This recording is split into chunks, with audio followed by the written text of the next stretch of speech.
श्री गणेशाय नमः. धरोनी शिशूचा हात, अक्षरे पंडित लिहावीत. तैसे हे स्वामी चरित्रामृत, स्वामी समर्थ वदविती.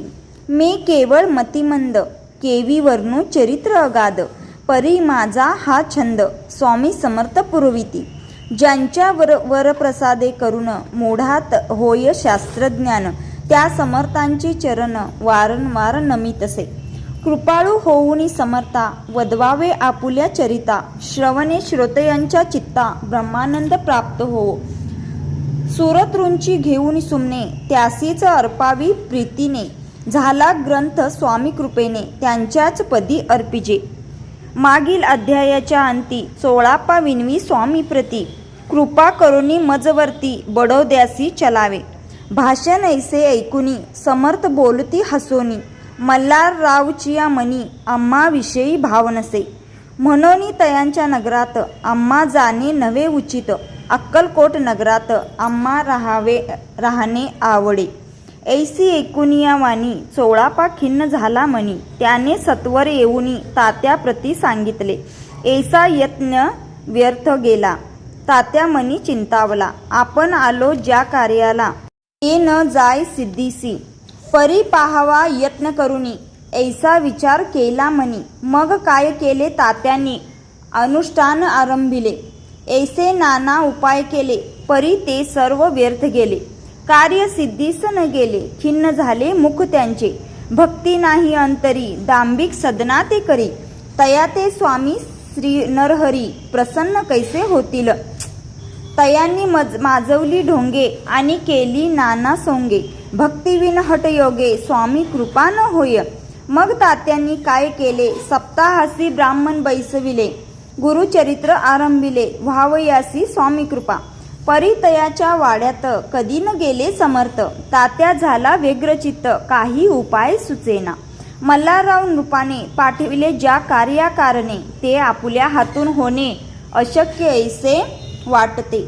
आता जाऊनी बडोद्यासी, काय सांगावे राजियासी. आणि सकळ जनांसी, तोंड कैसे दाखवावे. ऐशा उपाय करून न होती स्वामी प्रसन्न. आता एक युक्ती योजून न्यावे पळवून यतीसी. स्वामी केवळ ईश्वरमूर्ती, हे नेने तो मतिमंद. म्हणून येजिले कपटयुक्ती, परी ते सिद्धाते न जाय. असो कोणे एके दिवशी, साधुनी योग्य समयासी. मेण्यात घालून स्वामींसी, तात्या साहेब निघाले. कडपगावचा मार्ग धरिला, अर्धमार्गी मेना आला. अंतरसाक्षी समर्थाला गोष्ट विदित जाहली. मेण्यातून उतरले, मागुती अक्कलकोटी आले. ऐसे बहुत वेळा घडले, हा ही उपाय खुंटला. मग पुढे राजवाड्यात जाऊन राहिले समर्थ. तेव्हा उपाय खुंटत टेकिले हात तात्यांनी. या प्रकारे यत्न केले, परी तितुके व्यर्थ गेले. व्यर्थ दिवस गमाविले, द्रव्य खर्चिले व्यर्थची. मग अपयशाते घेऊनी बडोद्यासी आले परतुनी. समर्थ कृपा भक्ती वाचुनी, अन्य उपाय न होय. परी मल्हारराव नृपती, प्रयत्न आरंभित पुढती. सर्वत्रासी विचारिती, कोण जातो स्वामींकडे. तेव्हा मराठा उमराव यशवंत तयांचे नाव. नृप कार्याची धरुनी हाव, आपण पुढे जाहला. स्वामी कारणे वस्त्रे भूषणे, धन आणि अमोल रत्ने. देऊनी त्याज जवळी नृपाने, आज्ञा दिदली जावया. तो येऊनी अक्कलकोटी, घेतली समर्थांची भेटी. वस्त्रे अलंकार सुवर्ण ताटी, स्वामींपुढे ठेवीत. ती पाहुनी समर्थाला, तेव्हा अनिवार्य क्रोध आला. यशवंता पाहुनी डोळा, काय तेव्हा बोलले. अरे बेडी आणुनी, सत्वर ठोका याची चरणी. ऐसे त्रिवार मोठ्यांनी समर्थ क्रोधे बोलले. क्रोध मुद्रा पाहुनी यशवंतराव भ्याला मनी. पळाले तोंडचे पाणी, लटलटा कापू लागला. मग थोड्याच दिवशी आज्ञा आली यशवंतासी, सत्वर यावे बडोदेसी. येथील कार्यासी सोडूनी. साहेबा विषप्रयोग केला, मल्हाररावावरी आळ आला. त्या कृत्या माझी यशवंताला गुन्हेगार लेखिले. हाती पायी बेडी पडली, स्वामी वचनाची प्रचिती आली. अघटित लीला दाविली, ख्याती झाली सर्वत्र.